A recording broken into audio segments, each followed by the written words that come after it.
Well, good afternoon and welcome to the first day of the 2025 AGTA American Gem Trade Association's Inspire Seminar Series, sponsored by the AGS, the American Gem Society. Somewhere in the Ulu, and the best stories behind Vincent Pardieu's successful travelogues. On stage with us here this hour is noted field gemologist Vincent Pardieu. Vincent is one of the world's most noted field gemologists. For the past 20 years, Vincent has traveled to gem mining areas around the world gathering gemological data. With 155 field expeditions to Asia, Africa, Australia, and the Americas, Pardieu has witnessed firsthand the complex realities of mining and trading of colored gemstones. In the 2000s, Pardieu worked as a gemologist for the AIGS in Bangkok, and then for the Gubelin Gem Lab. And from 2008 until 2017, Pardieu built and managed GIA's field gemology department in Bangkok by leading expeditions to gemstone mining areas around the world, collecting gem samples and country of origin information to support GIA's laboratory gemologists. Since 2017, Vincent has been on his own, working as a gemological consultant, VP Consulting WLL. He's collaborated since with the Bahrain Institute for Pearls and Gemstones, otherwise is known as DANAT, with the Greenland Ruby Project, with DAI for a lab project in Kabul, Afghanistan, with the LFG Laboratoire Français in Paris, and with Muzo in Colombia. Pardieu's Somewhere in the Ulu series of travelogues posted on social media covering Vincent in his field expeditions to Afghanistan, Madagascar, East Africa, Tasmania, and Colombia have made him famous. Since the beginning of Somewhere in the Ulu, Pardieu has grown his follower base from a few thousand to about 200,000 within a year. This hour, Vincent will share his most inspiring stories, exploring the complex realities of the colored gemstone industry. So without further ado, please join me in welcoming the field gemologist who is somewhere in the Ulu, Vincent Pardieu. Thanks. Thanks, Gary. I appreciate it, and thanks everybody to be here. There is one thing. If you just join, that was a big mistake, because I built that talk knowing that Chris will speak before me, and I will not repeat what Chris was saying. And what Chris was saying is just great. So if you miss Chris' talk, just go online in a few days and watch it. Because if you want to learn about the technical stuff, I will not repeat that. I will not do parrot stuff. So I will show something different, because I knew that Chris was going to speak just before me. So I had to change my talk, and I hope that you will forgive me for that. So, Somewhere in the Ulu, basically the stories behind my successful travelogue. There will be one slide that will be Chris-like, but I let one. So first, Somewhere in the Ulu, what it's all about. Well, in 2011, I met this gentleman. I was traveling in Afghanistan. I was in Kabul. And in order to go there to visit gem mining areas, the best way to do it was to blend. So I grow a beard, I dress local, I don't speak, and I don't say where I go, and I don't say where I went. So every time I was coming to the guest house of that gentleman, his name is Peter Juvenal. He is a former war cameraman. He interviewed Osama bin Laden. He was taking video of Mullah Omar in Kandahar dressing with a prophet coat. He's a legend in his field, and he has this guest house in Kabul, and one of my friends bring me there. And every time I was going somewhere or coming back, he was asking me, where are you going? Or where are you coming from? I said, oh yeah, you are coming back from the Ulu. So he told me that and repeatedly and repeatedly. And what is the Ulu? Well, it's an old British slang, British military slang that British soldiers got in Malaysia to mean somewhere unknown, somewhere you don't want to speak about, somewhere where there is no name. So I like the wording, and I keep that in my note because I keep diaries. So basically, thanks to Peter, I had this thing. That's the way Peter was looking, in front of his guest house. But now, if you want to see Peter, if you want to know what he's looking like, well, he's looking a little bit like me, or like Gary there. growing a white beard. And at the beginning, it was with his mustache. So basically, I have to credit him for this wording, somewhere in Zulu. Now, somewhere in Zulu is something about field gemology. So what is field gemology? Well, since 2004 and for the past 20 years, my ambition is to build the foundation for the best colorstone lab in the world. And in order to do that, my vision is that the only way to do that is to build a reliable reference collection, and then people will be able to work on this stone and be able to do good job. Research is a teamwork. One guy do that, another guy do something else. So with a reference sample collected and documented as close as possible from the mine, people who work in lab will be able, hopefully, to do some good job. So before field gemology, how I started that? Well, in the early days, I met this gentleman just after my gemology studies. His name is Henry Ho, and he hired me as a private buyer. I was a spinel buyer in Burma for a few years. And at the same time, I was going to the field and I was teaching at AIGS. I had 3 jobs. I was buying spinel in Burma, I was teacher at AIGS, and I was kind of part-time staff in the lab. And the students at the AIGS, they knew that I was going to the field and they were asking me tips.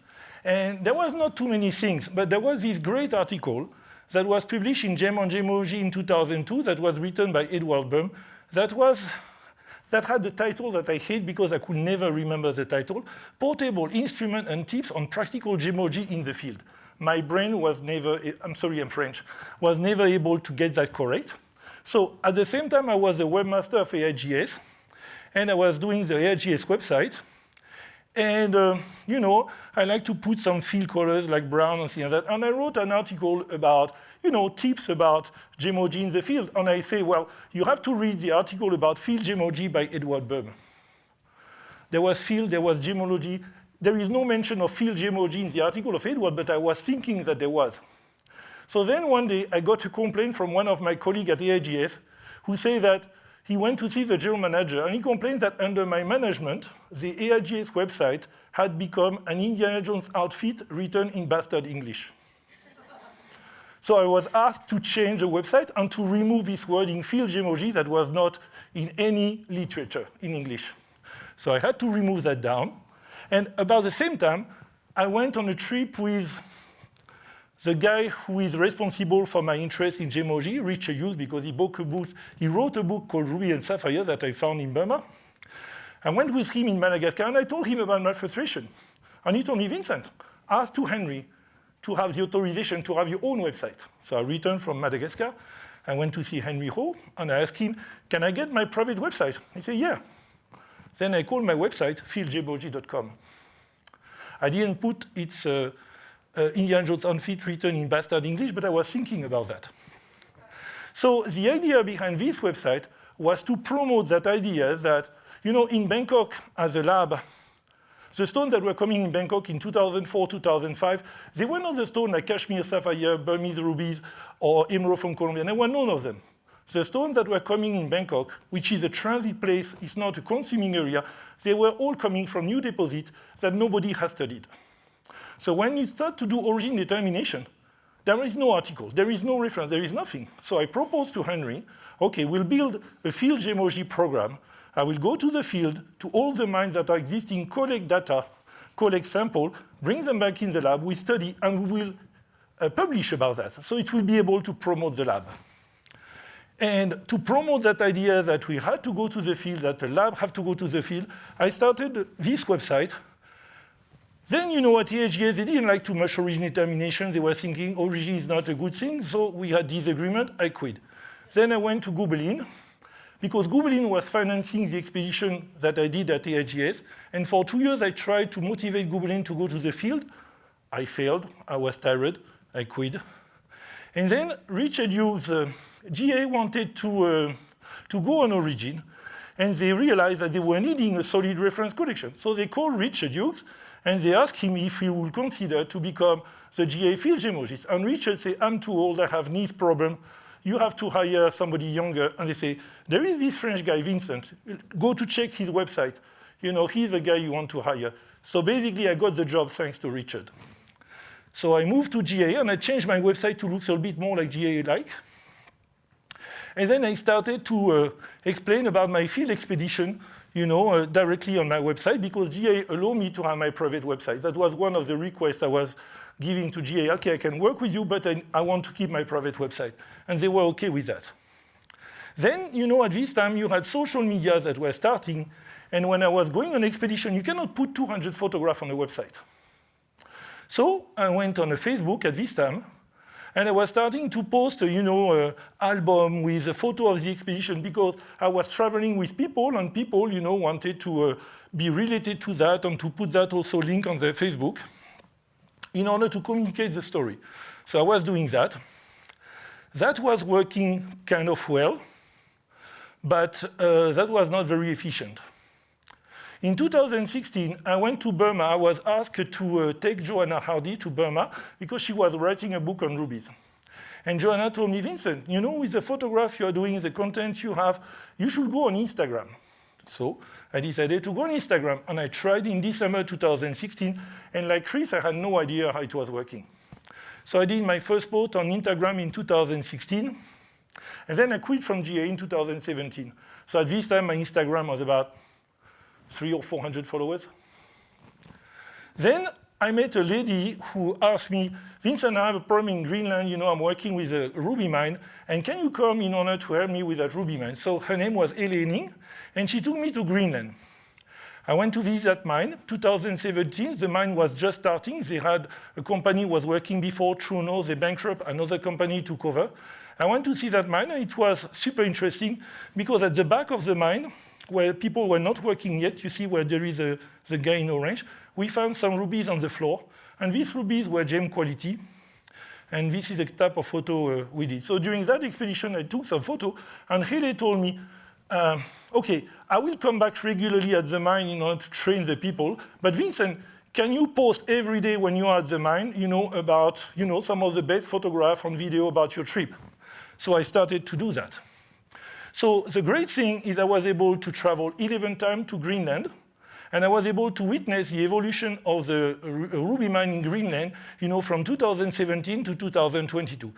Going in winter, going in spring, going in summer, and be able to see the mining pit getting larger and larger. We were able also to go to the mine. Sometimes we had to take the boat, sometime in winter, through the ice. And sometimes also we were taking the helicopter. So I had a wonderful occasion to take wonderful photos and videos. So this is a photo. In summertime, it was great because in wintertime there is snow. But in summertime, you can see the rocks. And this is time where you can do geological exploration. So I had the privilege to be able to join twice, for 10 days long geological exploration around the license using a helicopter that was dropping us here, here, here, here. So it was great. Going with a young geologist, his name was Leonard Cornu, and he's still alive, so his name is still Leonard Cornu, by the way.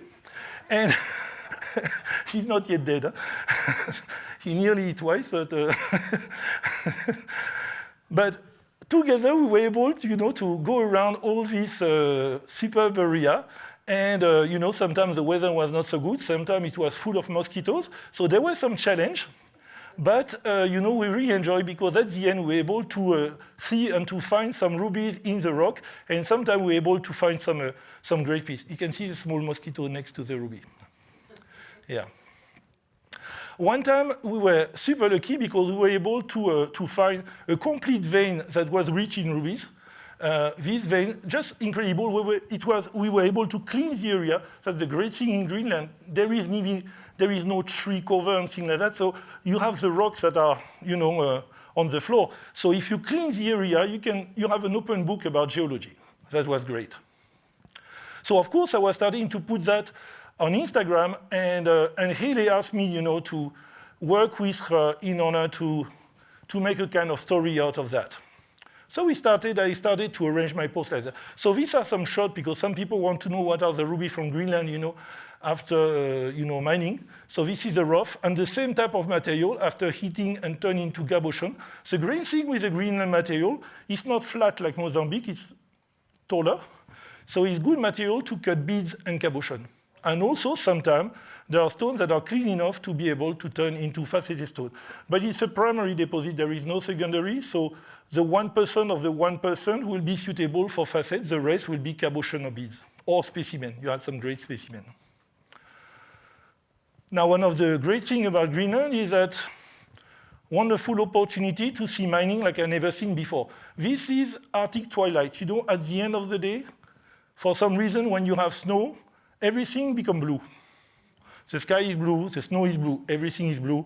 We are coming back to the mine, you know, for dinner. You see the mining camp in red, and everything is blue. That was just wonderful. Then, you know, we were working 24 days.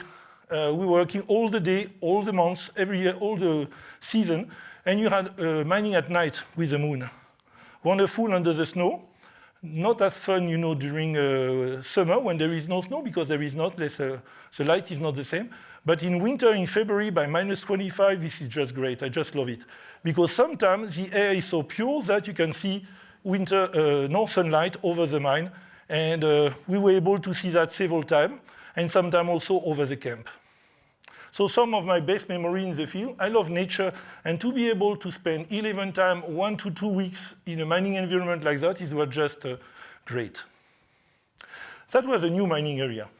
But what I like, especially with traveling with Richard Hughes, you know, I really enjoy the mix of, gemstone, people, and historical thing.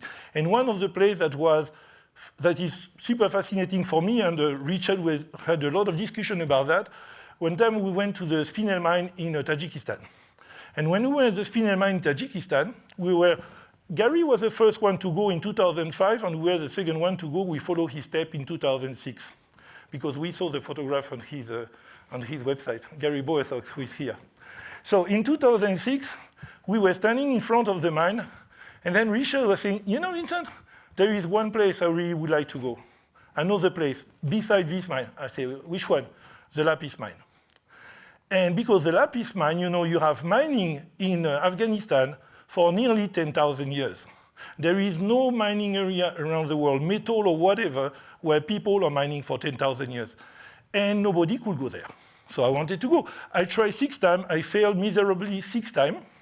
But in 2022, you know, when I was thinking, you know, the Taliban are in charge, I will not be able to go, my local friend in Afghanistan told me, Vincent, you know, now there is no more trouble in Afghanistan. The Taliban are in town trying to control the cities. No more troublemakers in the countryside. You should come. I say, can I come? I say, yeah. I arrange you the visa. You can come. So I went. So we were able to go to the Lapis mine, a dream that was just wonderful. So arriving at this is at Sarisang. We arrived at night. We had a long drive. And I was, you know, ready to go to heaven. It was wonderful, except that, I had a local contact, of course. And this local contact, there was something else that was interesting, not just the Lapis, but he told me, Vincent, you should come because, you know, next to the Lapis mine, there is something else. There are spinels. I was reading all the publications about Afghanistan. There was not a mention about spinel or gem quality spinel in the Sarisang area near the Lapis mine. So I said, that's interesting. Are you sure they are closed? Yes, they are closed. Let's go to see. So we went. And he showed me spinel. We arrived in the market. There was spinel. This is Cameron. That was my local contact. He's still there in Afghanistan. Nice guy. We were friends for many years online. And then we decided to go to Afghanistan together. So he's the one who invited me, and with some other friends. But I wanted to travel with him. And then that night, you know, I start to feel some turbulence in my belly. And I knew that food poisoning was coming, and I had a feeling that it would be bad. If you want to know more about that, I will not repeat that. I talk about that for 15 minutes in a Mineral Talk Live. So you can go in a few days online, Mineral Talk Live. You have all the story about my food poisoning at Sarisang.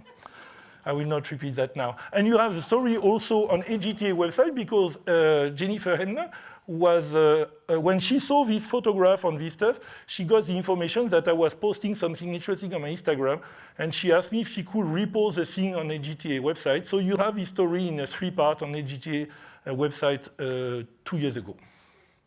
So 1 day later, I didn't die. I was able to recover, so I was able to go out from my misery and start to go to see the lapis mine. So this is, you see on the right side, you see the Sarasang village, and you see the cliff, and you have to take the path that the guys are taking in order to go to the mine.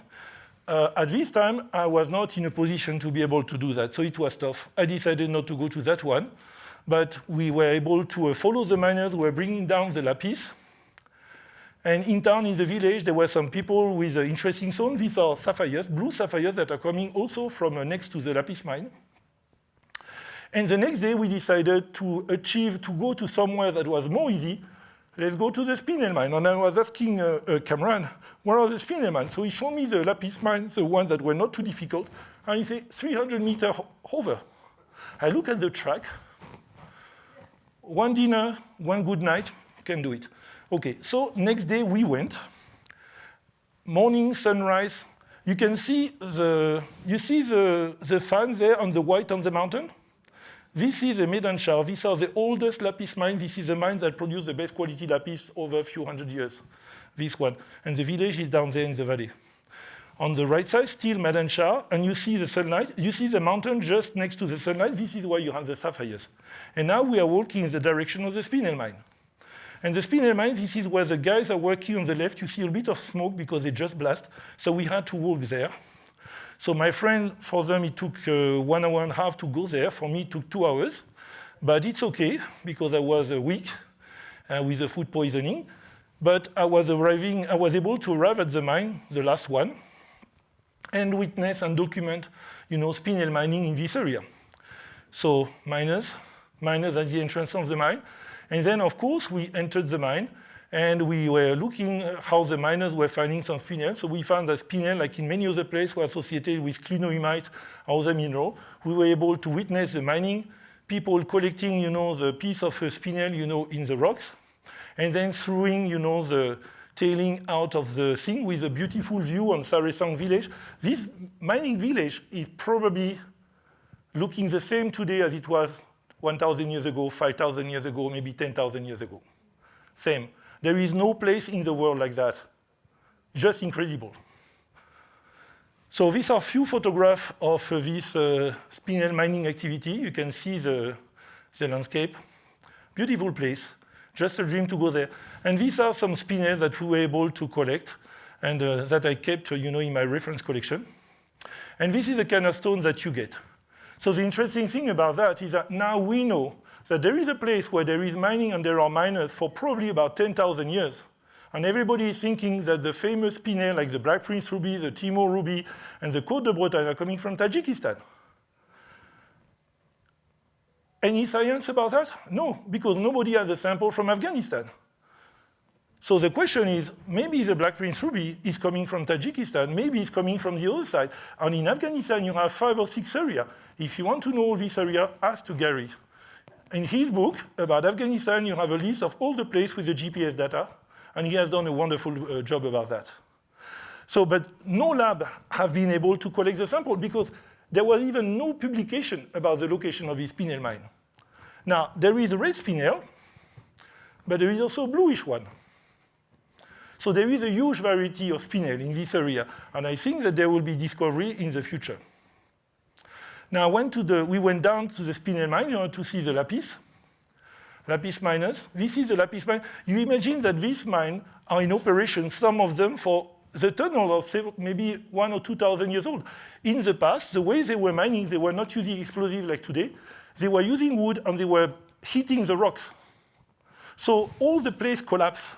So you have mines that are sometimes, you have opening like 5 or 10 meters because, they make the rock crack. They go mining mainly in winter when the rock are cold, and then they put fire, and then the rock crack, and then they work the breakings. So super fascinating place. So we were able to go down, witness lapis mining with the miners, see some sample of lapis, collect some samples for my reference collection. And you see, I remember that place. This spot was one of the best because you see the miners, they were resting, and you see the dark line, just over them. Well, if you put the line, this is lapis. So you have a line of lapis everywhere. So this is a band of lapis that is everywhere over these miners. I wanted to see that because Gary had a video, and when he went to the Lapis mine, Gary is one of the, I think, 3 or 4 persons who was able to go to the Lapis mine. And I saw his video in 2006, and I said, I have to go there. If you want to see a video of that, you go to Gary's website, and you will be able to see, a wall covered with lapis. So at the end, I was so happy, and I put this photograph. There is one thing that happened during that trip. So at the end of the trip, I was stolen my camera. My Nikon D850 stolen. All my photographs gone. The only thing is, most of the time, I'm doubling all my photographs with my iPhone. So all these photographs, they are not good quality. They are just photographs done with the iPhone. That's it. All my high-resolution photographs gone. I wanted to work on a book, dead. I just have iPhone photographs. So I say, OK, I will make a kind of travelogue like I was doing in Afghanistan, in Greenland, and I will make a story. So when I came back, I worked on these photos and video, and I posted about that for 3 months. Then we continue the trip. Besides the Lapis mine and the Spinel mine, there was a place where I was working with my ex-colleague at GIA. There were some sapphires that were reportedly from Afghanistan, so I wanted to find the place. We found the place, and we were able to reach the mine, witness the mining, and get some additional sample. So great. And next to that, there was also some ruby mine in the Harsh district. Some nice ruby in marble, very similar to something you can have, for example, in other places in Afghanistan, like Jagdalek, but also in Vietnam or in Burma. Marble type deposit, where you had about 500 people working when there was no work in agriculture. A whole village down there was working either the ruby or the sapphire mine. At the end of the expedition, there were a few poles that worked quite well, but as Chris told you before, actually, if you want to do something that get new visitors, you have to use videos. And the poles that work well were not these photographs that I just showed you. There were only few people who were watching them, the people that were already my followers. But the video were something kind of different. So I put few videos from my camera just for fun, like this one where we were driving to the mine. This is the Koksha Valley. And of course, that will not go into a book, so I put that on my Instagram. That was cool. Then I put that video when we were in the mine, and the miners were, lighting all the explosives. So the way is simple. They have, you come with a lighter, and then you put the light on all the explosives, and then you run. Yeah, because after that, he blasts, and you don't want to die when he's blasting. So then we run. So we were, doing the Afghan lapis way to do.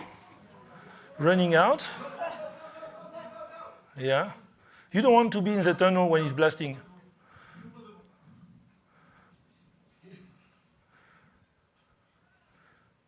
Yeah, that was Cameron. Cameron took that video. So you see my friends, Raphael and Karim, who were traveling with me. And then I arrived a little bit at the end because, yeah. And then it will blast. Yeah. Yeah, okay, that's blasting. Then you have several blasts, 5 or 6. Yeah. So it was fun. Then we had another video that was the way we went down the mine. So in order to go down the mine, the Afghans, they have a very simple way. They run down. They find a tailing, and they run the tailing with a stick at the back in order to keep the balance. And it takes 2 hours to walk up. It takes 10 minutes to go down. And because the ground is soft, it's very good for the knees. And actually, it's safer for the knees to run down on the tailing than to walk down, in the rocks. So I put a full video online. Again, this is a video from Cameron, who was my guide. And me, I'm the guy running in front. That's me there, down there. And then we reach the good part. So the funny thing about these videos that you can see on my Instagram, is the viewers. This video made 4.5 million. I had never seen something like that on my Instagram. 4.5 million views with the blasting. And the others went to more than 1 million. Yeah. So then I moved to Tasmania in order to meet one of my old friends, Chris Wood, because I was looking at stuff. I said, wow, what I did in Afghanistan was not bad. Let's go to try the same stuff in Tasmania and see if the videos are working well. So I went to a totally different type of environment. I put some photographs, I put some videos. And again, as Chris explained to you before, the video were working very well. So we were I was trying different things, documenting the way we were collecting the sample. Because basically my job is about traceability, because I have to prove to the lab that I collected the sample that day at that place and things like that. So it's all about getting video to document the thing I'm doing. The idea was not at the beginning to put the video on Instagram, but to get the video as a proof.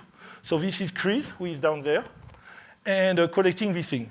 So we had 3 videos. These are the 3 most successful videos that we did that day about the sapphires that were collecting. Small sapphire, but they had an interest because they have some natural content of barium, and they were the first stone that were studied and where barium was found in natural sapphires. They were sapphire from Tasmania. So I wanted to get my own sample because all the samples that I collected before were in the GA reference collection. So I had to get samples for my own collection. Now, the interesting thing about that are the numbers. Numbers of you, I never had that for my photograph. So again, all the things that Chris was saying, on the talk before is totally correct. It worked. Then I went to Madagascar. Madagascar, on this trip, we decided to go to a place where there was a big rush in 2005 in the jungle in the northeast of Madagascar, where I had a lot of change, because to go there, it's 1 day walking in the mountain, and then you spend 1 day there, and then you come back. It's at least 2 or 3 days walking in the jungle under the rain, because it's raining all the time, and it's wet, there is mud, there is rat, there is bandit, so you need to have an armed escort. It's a kind of, what they call in Madagascar, a red area, but you had thousands of miners. So we went there, and I was thinking, usually when I go somewhere, it's still the same as in my days in Afghanistan. I don't want to tell everybody where I'm going. Usually I don't tell, so I have to say something.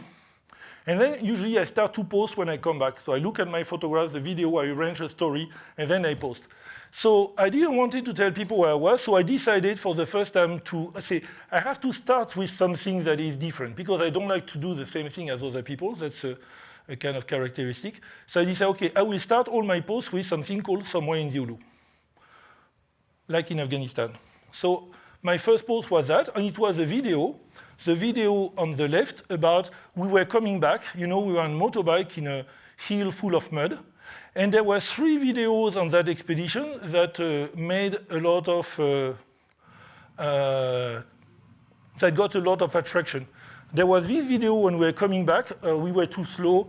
We were walking too slowly, and then we had to take motorbike, and it was night already.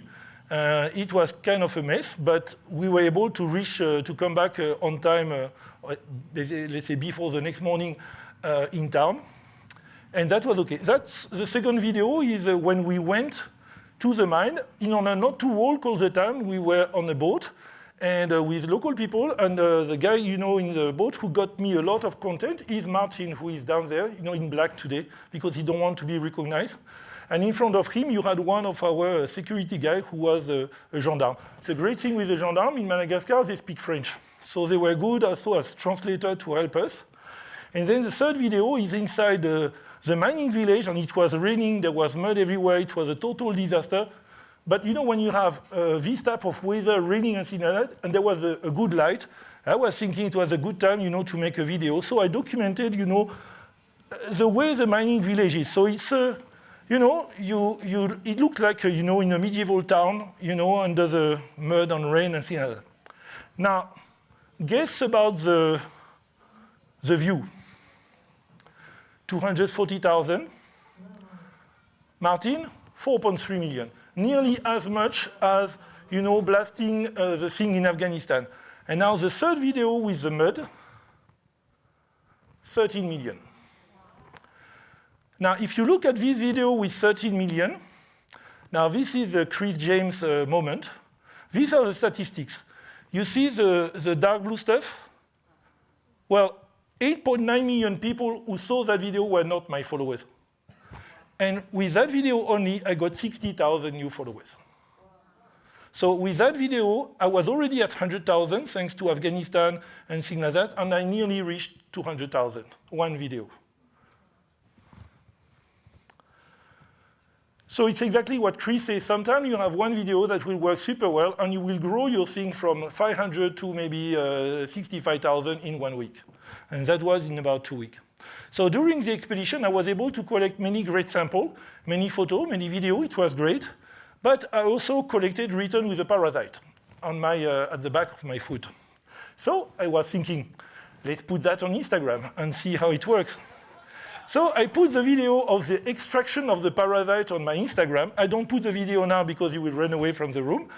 But that video was not that bad. You can see 191,000 likes, view, and 1,300 likes and 91 comments. But I lost 10,000 followers. 10,000 people unfollow me. Because it was disgusting and things like that. But sometimes you don't care if people unfollow you because they are not your public. The funny thing is that after that, I returned to Paris, and every time I was entering, visiting people at Cartier, at Boucheron, Van Cleef, and things like that, usually people, they don't speak with me. I don't know who is following me, but this time everybody said, Vincent, your video was disgusting. So I knew that they were following me. And I was able to engage with them. And some of the people, saw the video 4 or 5 times, and they were sending to their friends, look at the disgusting stuff that Vincent put on his website. So actually, I lost 10,000 followers, but I was able to get a good engagement with my public, the people who like, what I put in the field. And sometimes in the field, it's not all the time like the pretty thing, the beautiful stone. Sometimes you get a parasite, you get sick, you get an accident, you get things like that, and this is part of the thing. If you want to go to the field with me, you have to know that maybe you will die somewhere. I don't want you to die with me in the field. I prefer you to die on your own expedition, but not with me. But most of the people who travel with me, like Leonard and things like that, they got malaria, they got problems, they got parasites, they got sick. It happens. So what about these days? Well, these days, this is my last field expedition. This is where I went. And this is an incredible place that I wanted to spend some time with. The great thing is I'm working with them at the moment, so I was able to spend 1 week at the mine. And this is a Muso mine in Colombia. So I was able to spend 1 week at Muso. I had that privilege. Wake up every morning, take the breakfast with the miner, lunch, dinner, and spend time with them and witness their work daily and see some production. So that's the mine. The great thing is it was an open pit mine in the past with bulldozers and excavators and things like that. But then at the end, it was getting too expensive and too messy. You had, environmental damage and things like that. So they decided to go underground. But for that, you need foreign investment and mining technology. Because, if you are just a normal person, you don't know how to plan and to do, an underground mine to go to find emerald 500 meters or 1 kilometer deep. So you need some real expertise. And they went to get some, a metal ore miner from Mexico. And they built a mine that was impressive. To this day, this is the most modern and the most impressive underground mine I ever visited. So entering the mine, you have a ramp. So they were able to build a ramp that is going around the area of interest. They don't go inside to mine directly the stone, they go around. And then from that ramp, they build some tunnel on the side that targets the area of interest. So you can enter the mine with a small car or with a truck in order to bring the tool, bring the people, and also remove the production and the waste. And the mine ventilation is great because you have space to have a ventilation thing to go there. You have electricity, you have internet down the mine, you have many, in different places, you have a place for security where people have water, you have medical kit and things like that. This is, most of the time in mine, I have a disadvantage because I'm tall, so I have a problem. But in this tunnel, it was just paradise. Temperature was great. Everything was good. I was super impressed. People had protection equipment, for bracing, for the eyes, for, the head, for the feet, gloves. I have never seen a mine like that. If you have a problem, there is telephone, an ambulance is coming. Just unbelievable. This is the geologist, the head of the geology, and you see the ramp on his computer. You see this arc. This is the ramp. And the blue area are the area where they believe there will be emerald, and they are targeting with lateral tunnels. So they have the whole mine, with a 3D model, very impressive. And then the team of geologists, one interesting thing, in Colombia, 50% female. People going down, 1 kilometer underground, 50% young girls, very motivated, super good team, very good spirit. It was great, to spend time with them. This is their daily job. Geologists, when you have a nice map, in an office, is quite cool. But then when you are underground, there is no light, and you look at your stuff and how to do that and that. This is really a challenging thing, but you see that people are super highly motivated in order to get the emerald. And that was nice to see. So this is an emerald in matrix. So I was able to collect some sample that I witnessed the mining. So these samples are now in my reference collection. And as usual, I was able to document the mining and things like that. These are the way the samples are extracted. They put them in these security bags. And then the stones are going to a sort house where they are washed and they are sorted. And then they will go to the market. So this is a post that I was putting last month. So this is a travelogue I'm doing now. If you want to know more about emerald mining in Muso in Colombia, you can see my recent post. What will be next after Tucson? Well, second part will be the Muso Foundation. So I will show what the company Muso is doing, with, for the population around and also to work regarding the environment. And then after that, I will show you also they have a cutting factory in Bogota where they are cutting emerald, because this is one of the very few companies that is vertical. So basically, from mine to market, they mine, they sort, they cut their own emeralds that are sent after that to New York and to Geneva. So we were able to spend a few days at the cutting factory documenting the cutting. And I will tell you the story in the next week. So that's it.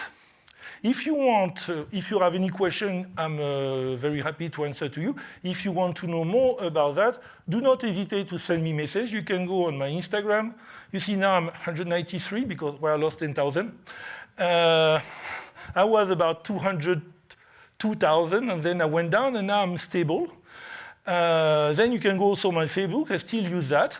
Or if not, on LinkedIn, I'm quite easy to reach. So if you have any question, please send me a message. And then I will be happy to answer. And I do the same thing as Chris. I answer all the message, except the insult and all the funny stuff. Then I have a very simple policy, I don't know if you are doing, block, delete. Any kind of stuff with politics, with headaches, with things like that, block, delete. I'm not in politics. I hate that. You are not polite. You're aggressive, block, delete. I don't care about you anymore. And that's wonderful. There are so many people in the world, you don't have to care about the trolls and, the headache people. That's it.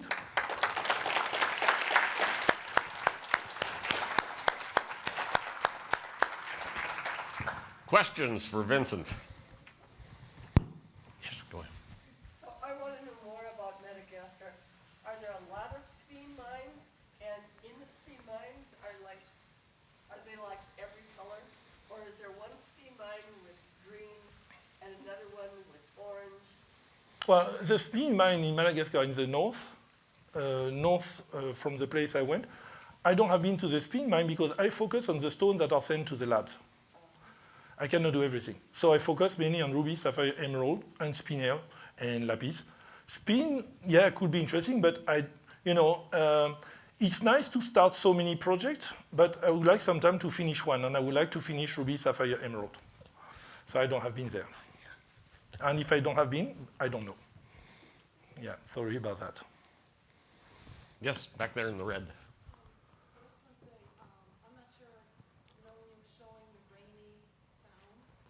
What? What you also did was you took a picture of I'm going to call it a hut, just one of those huts, and you said, "Where am I?" Yeah. Kind of a contest, because I remember. Yeah, I'm doing that sometimes. Sometimes this is exactly what Chris was saying. In order to get attention, you need to put a hook. So sometimes I say, well, somewhere in the Ulu, and well, this is a photograph, and I will not say where I am, and I wait for 3 or 4 days, or maybe sometime I wait for 1 week to say where I am. And then I put some photo, and I ask people to guess where I am. So this is creating engagement, exactly what Chris was saying. I use the same technique as Chris. Yes.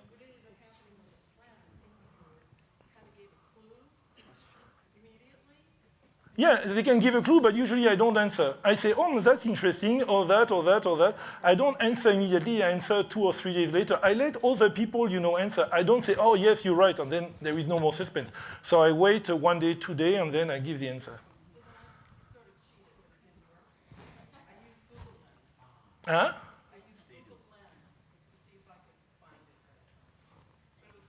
Yeah. No, but there are some people, they're super good. They found within half an hour where I am. I'm impressed, but okay. But usually I'm not there anymore. Yeah. Any other question? How do you choose these places you go to? Based on knowledge, you're going to find something, there's a mine there, I'm going, or would you venture by yourself? Okay, I'm going to go to Egypt, or I'm going to go... Well, I'm going usually where people have not been. Because I try to get sample, to do research. And if, place where everybody has been, there is no interest for me to go. So I go to the new place. If I hear, I'm in Bangkok most of the time, I hear there is a new deposit somewhere, I take a plane ticket, I go. I get information from the trade. There is mining because there is people buying stone. If not, it's a deposit. There is a miner, he found a stone, then there is a dealer, he buys a stone, he brings the stone in Bangkok, everybody gets excited. I try to get information about the areas, and I take a plane ticket, I go. I do exactly like dealers are doing, except that I'm not doing that for buying and selling stone.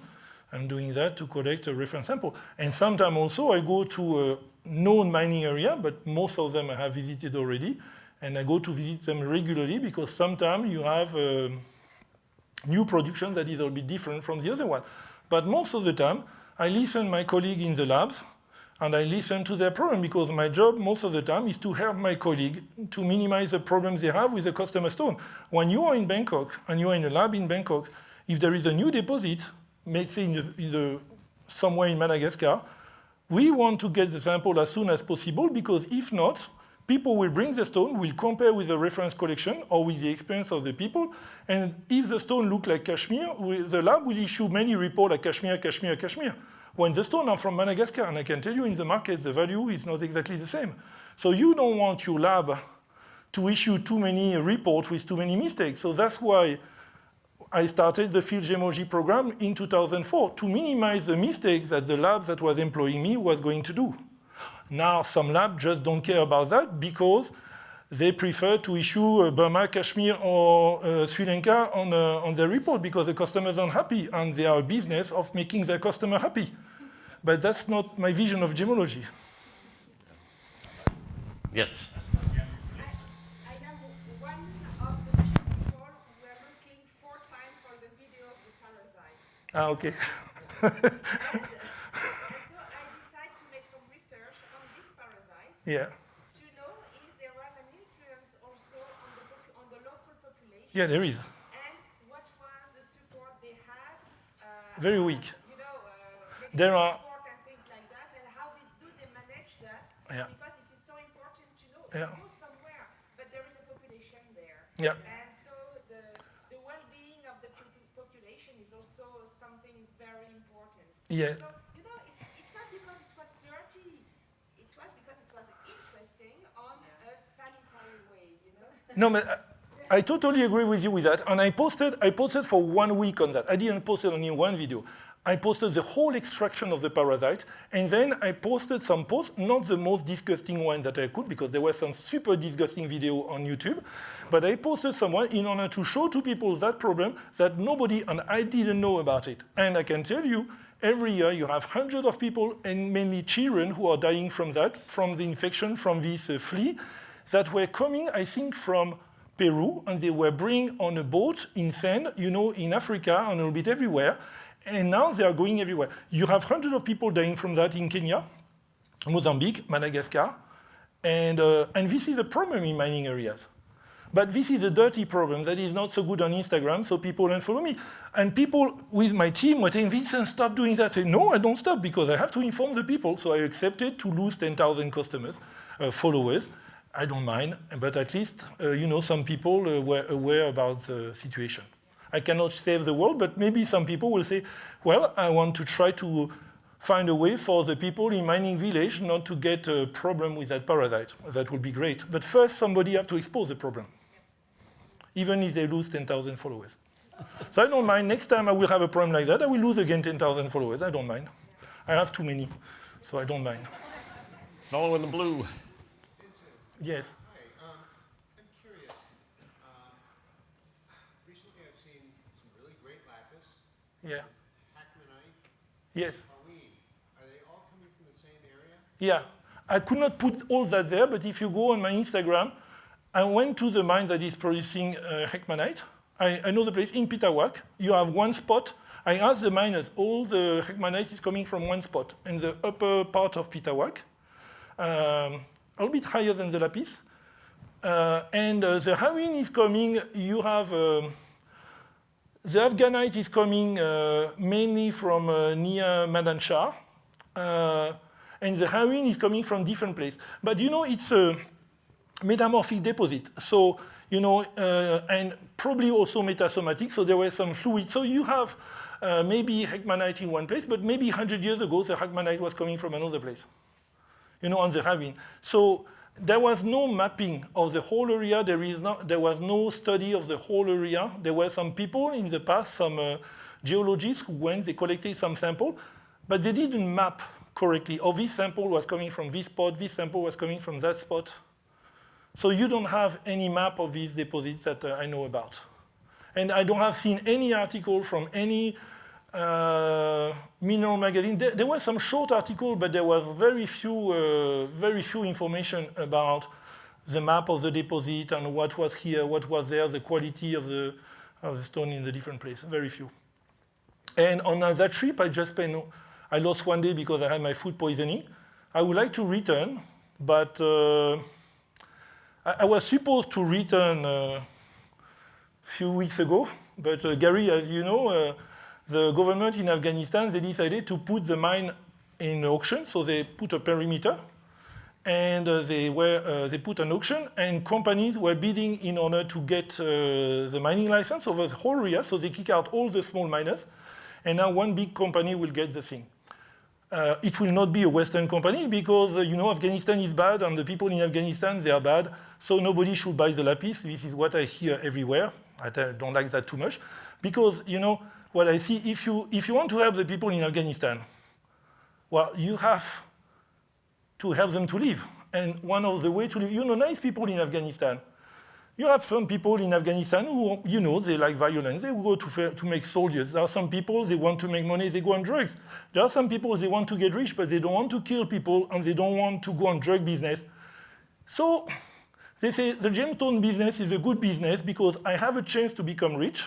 I'm a farmer, but I can get a chance to get some income without some people to have damage. So they go mining. So you buy stone from Afghanistan, you are helping the nice guys in Afghanistan. You're not helping the bad guys. So my opinion, that's just my opinion, I don't have any problem to buy any stone from Afghanistan, and I love the stone from Afghanistan.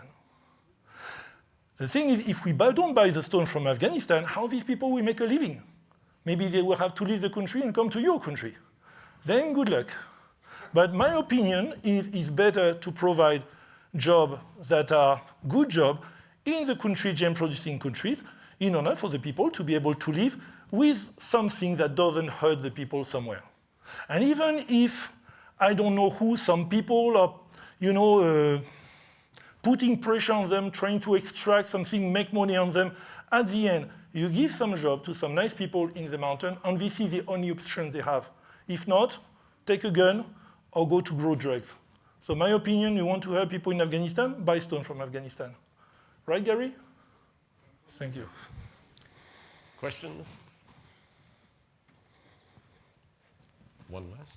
Mm-hmm. Thank you for this wonderful presentation. So if a big mining company will buy out the Flex mining area, Yeah. What will happen to all these small miners? Will they retain them? Well, most of the miners that I met, they were farmers.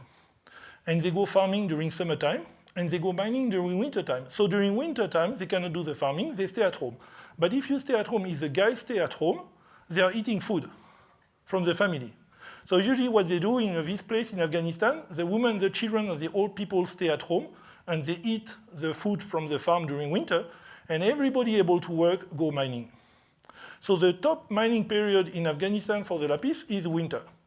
December, January, February, March. So they go there, they work, they are fed, they have a place to sleep, and if there is some production, they get some money, so they come back in their farm in the spring with some money, so they can buy some seeds and they can improve their farm and things like that. So this year, all these guys, no work opportunity at the mine. So you had about 1,500 people in northeast Badakhshan who had to find another way in order to get some money in order to pass the next year. Because these small-scale miners, not small-scale miners, these mine workers, they are workers and mine, they could not go to work this year. But in the future, maybe a big company will come, maybe Afghan, maybe Chinese, who knows? And then there will be mining in this place, and the stone will go to the market. And maybe it will be, yeah, maybe it will be good. I don't know. You have information about that? No? All right, Vincent, thank you so You're much. welcome.